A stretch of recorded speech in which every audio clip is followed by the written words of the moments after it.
Keprihatinan Yang di-Pertuan Agong terhadap rakyat mendapat pujian seluruh warga Malaysia berbilang bangsa. Prinsip Raja dan Rakyat Berpisah Tiada adalah amalan baginda bersama Raja Permaisuri Tunku Azizah Aminah Maimunah Iskandariah dan seluruh ahli keluarga baginda. Baginda prihatin dalam hal ehwal pengurusan dan pentadbiran negara serta mengambil perhatian serius kebajikan rakyat jelata. Pensyarah kanan Fakulti Sains Sukan dan Rekreasi, Dr. Pekan Ramli berkata, pelbagai isu dan cabaran dihadapi negara ternyata menyerlahkan lagi kebijaksanaan dan sifat prihatin Yang di-Pertuan Agong.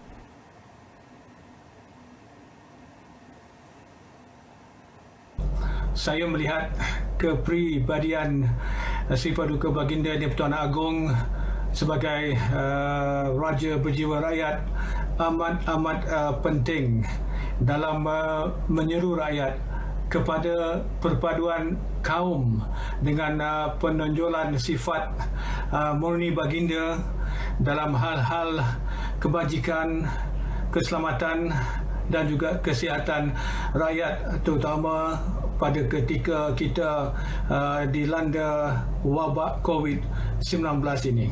Sementara itu, Presiden UNI KL Profesor Datuk Dr. Mazlihan Muhammad Saud berkata Al-Sultan Abdullah dan Tunku Azizah yang sinonim dengan sifat sopan, prihatin dan sangat mesra rakyat dilihat membawa naratif baharu dalam istilah Raja dan Rakyat Berpisah Tiada.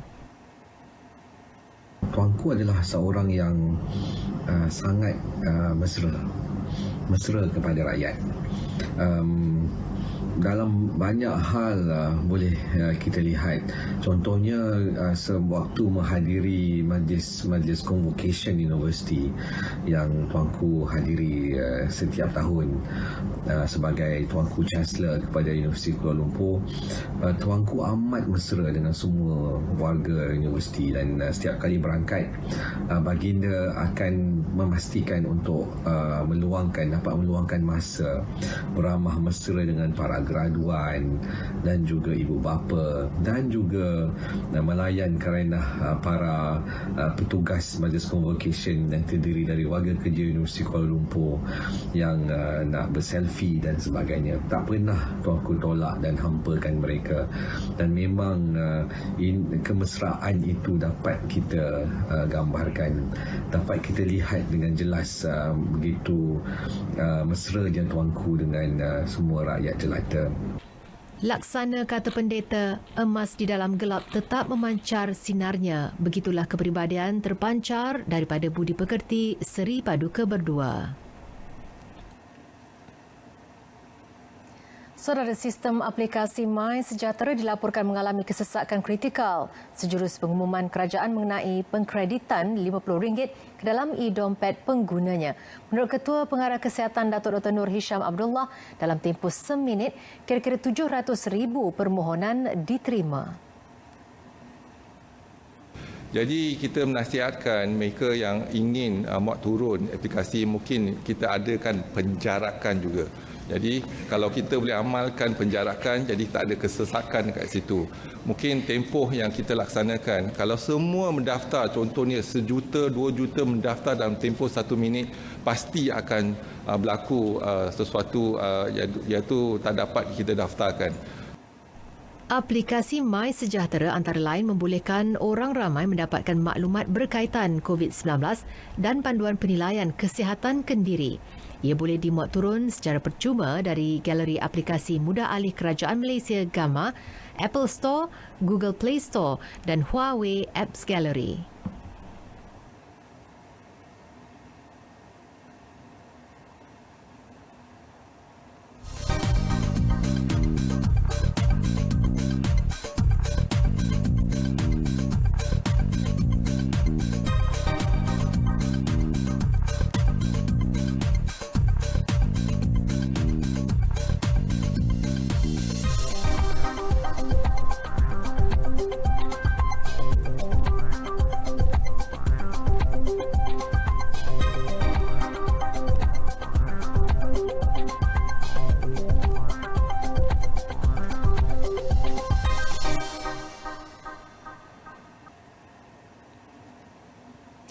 Pensyarah Kanan Bahagian Ekonomi, Pusat Pengajian Sains Kemasyarakatan Universiti Sains Malaysia USM, Dr. Abdul Rais Abdul Latif menyifatkan penjana menggalakkan perusahaan kecil sederhana PKS dan perusahaan mikro kembali bernafas.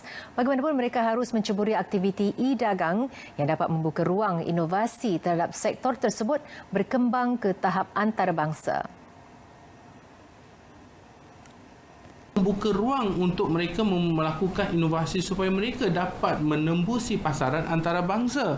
Jika mereka dapat membuktikan bahawasanya produk mereka ini mempunyai kualiti yang sangat baik, saya kira latihan dan juga skim-skim yang disediakan untuk mereka adalah sangat memanfaatkan mereka jika mereka mengambil secara positif dan melihat ini adalah sebagai satu peluang untuk mereka memperkembangkan produk mereka, mungkin untuk memperbaiki kualiti produk mereka, juga untuk mereka melebarkan perniagaan mereka.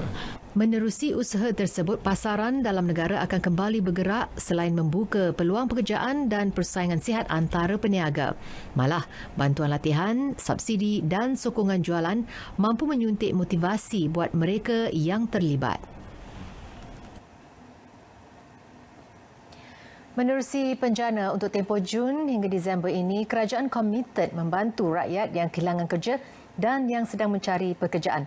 Langkah agresif kerajaan menaik taraf portal khidmat pekerjaan nasional termasuk program insentif pengambilan pekerja dan bantuan latihan sebanyak 1.5 bilion ringgit yang akan memanfaatkan sehingga 300,000 pekerja diharap mampu untuk memperkasakan ekonomi rakyat. Zaman sekarang portal khidmat pekerjaan ini saya rasa perlu dinaik taraf untuk mengadaptasi kepada zaman atau era yang lebih maju pada zaman sekarang dan tidak lagi menggunakan cara lama untuk menyenaraikan senarai-senarai pekerjaan kosong di platform atas talian dan manfaatkan platform sebagai contoh LinkedIn ataupun aplikasi mencari kerja seperti Work, kerana ini adalah satu cara yang mendekati ataupun lebih mesra sosial kepada golongan muda dan juga graduan-graduan bakal mendapatkan kerja. Bidang pekerjaan yang dilihat terhad atau tertumpu kepada sebahagian sektor ekonomi dan industri. Selain itu, tempoh minimum pengalaman pekerjaan yang dilihat begitu tinggi, sebagai contoh minimum tempoh 3 tahun, tetapi pemohon adalah lepasan graduan yang terbaru. Saya mewakili fresh graduate dan orang yang masih belum bekerja agar pihak swasta dan kerajaan dapat membantu kami dalam mencari kerja walaupun tiada pengalaman bekerja. Sementara itu, Ketua Eksekutif Pertubuhan Keselamatan Sosial Perkeso, Datuk Seri Dr. Muhammad Azaman Aziz Muhammad berkata, sehingga kini lebih 61,000 pencari kerja telah mendaftar di portal pekerjaan Perkeso, manakala portal itu telah mempunyai 54,000 kekosongan pekerjaan pada tahun ini. Penambahbaikan yang dilakukan semasa proses ataupun apa yang diumumkan dalam peningkatan perkhidmatan portal ini, kita bukan hanya merangkumi kepada skop mereka yang hilang pekerjaan, kita juga akan membantu kepada mereka-mereka yang kita anggap mungkin baru hendak masuk ke alam pekerjaan, misalnya pencari kerja daripada yang lepas daripada sekolah, graduan-graduan dan juga OKU yang mungkin perlu dibantu, yang mungkin masih belum mempunyai pekerjaan. Perkeso juga membantu majikan membuat hebahan dan mengiklankan jawatan kosong mereka di portal pekerjaan Perkeso secara aktif. Jelasnya, sektor pembuatan dan peruncetan dilihat menunjukkan peningkatan dari segi keperluan pekerja ketika ini. Pada masa yang sama, pekerja yang bekerja dari rumah menyambut baik pengecualian cukai pendapatan sehingga RM5,000 bagi yang menerima manfaat dalam bentuk telefon bimbit, komputer riba ataupun tablet daripada majikan. Menurut jurutera awam di sebuah syarikat swasta, Iskamil Mustaza, pengecualian cukai itu sudah semestinya dapat menggalakkan lagi pekerja untuk bekerja dari rumah. saya bersetuju dengan saranan ini kerana dia akan menggalakkan lagi majikan-majikan untuk meminta pekerja bekerja dari rumah. Dari segi pekerja pula, ia akan mendapatkan manfaat dari segi pengecualian cukai pendapatan sehingga RM5,000. Jadi sebagai seorang pekerja, saya menyambut baik saranan kerajaan untuk menggalakkan lagi majikan ataupun pekerja bekerja dari rumah supaya kita dapat menangani COVID-19 ini sehingga betul-betul terputus rantaiannya dan menjamin keselamatan dan kesihatan rakyat Malaysia. Selain dibekalkan komputer riba, majikannya turut memberikan insentif sebanyak RM100 kepada pekerja yang melanggan internet di rumah supaya dapat menjalankan tugas seperti biasa.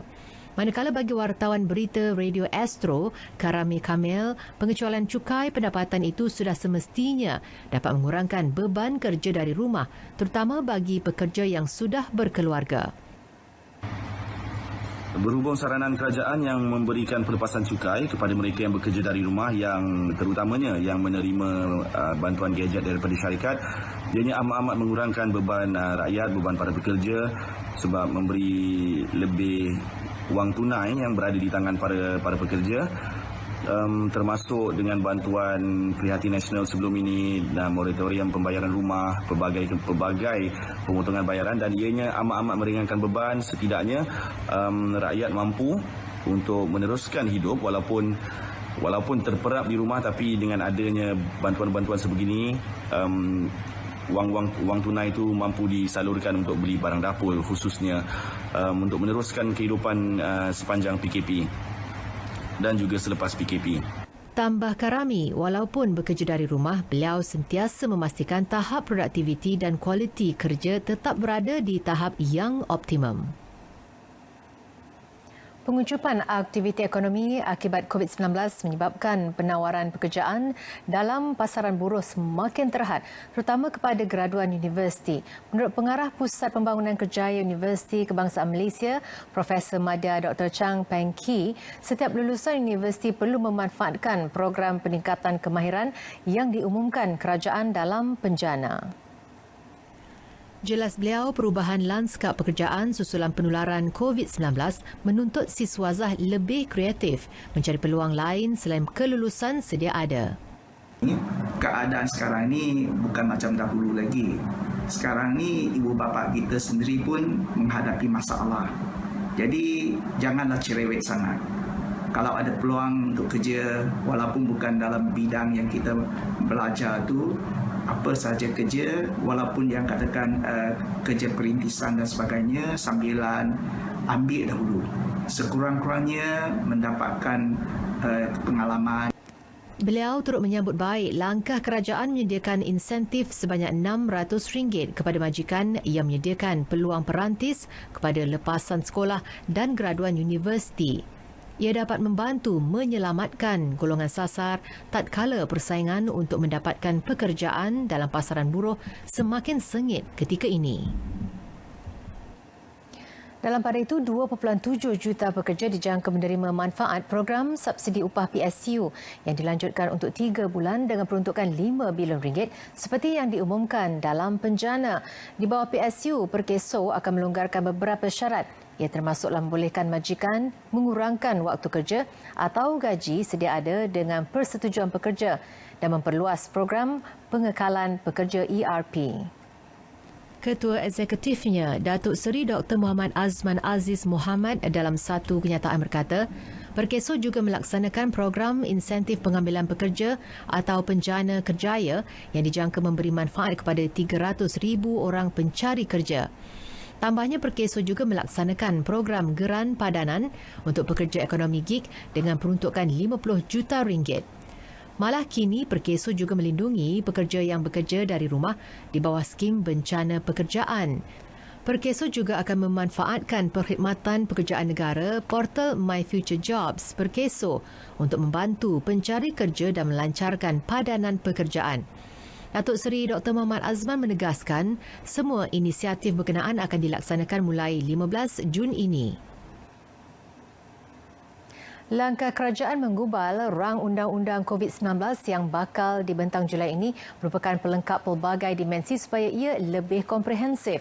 Buat masa ini, negara bersandarkan kepada Akta Pencegahan dan Pengawalan Penyakit Berjangkit 1968 yang diwartakan pada 27 Mac lalu.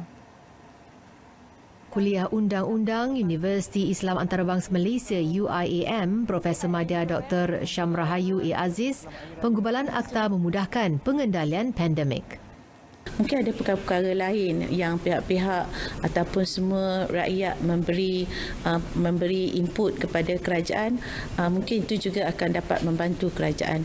Dari sini saya dapati adalah penting untuk rakyat memberi sumbangan idea dan juga cadangan untuk menambahbaikan akta COVID supaya ia menjadi satu akta yang komprehensif dan holistik untuk manfaat kebajikan dan kemakmuran ekonomi Malaysia dan seterusnya memberi keuntungan kepada rakyatnya sendiri. Beliau berpendapat RUU itu seeloknya dibukukan supaya ia lebih kukuh dalam mendapat kelulusan Parlimen. Kita harapkan dengan wujudnya akta ini, ia menjadi pembelaan kepada rakyat dan juga ia menjadi pembelaan kepada kerajaan juga kerana kerajaan boleh ditanya dan disoal dalam Parlimen dan kemudian ia dipersetujui. Itu menjadi satu benteng yang kukuh untuk justifikasi untuk kerajaan.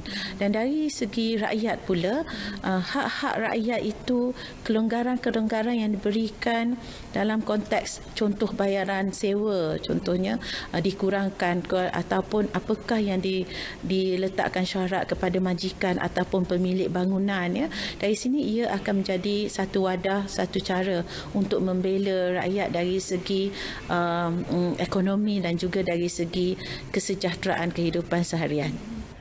Beliau ditemui selepas menjadi tetamu dalam rancangan Selamat Pagi Malaysia di Angkasa Puri.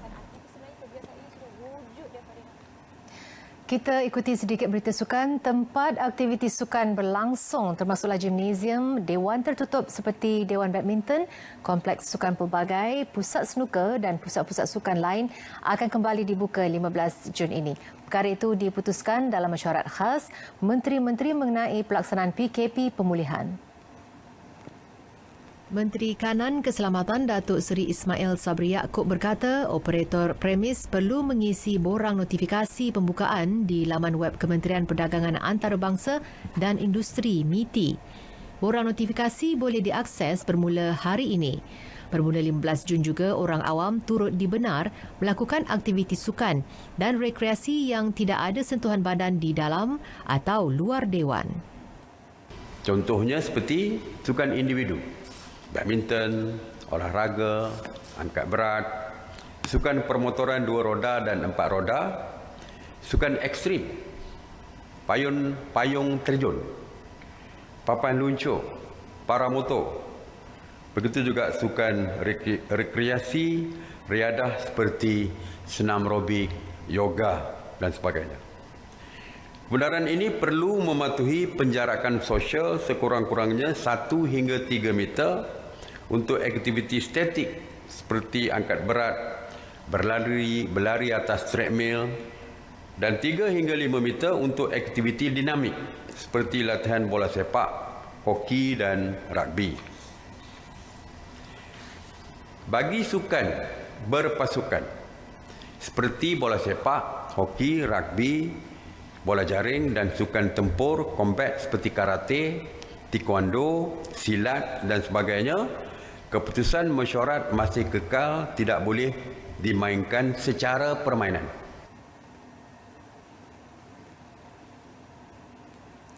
Saudara, paparan itu mengakhiri berita tengah malam. Terus patuhi PKP bersyarat dan sama-sama kita amalkan norma baharu.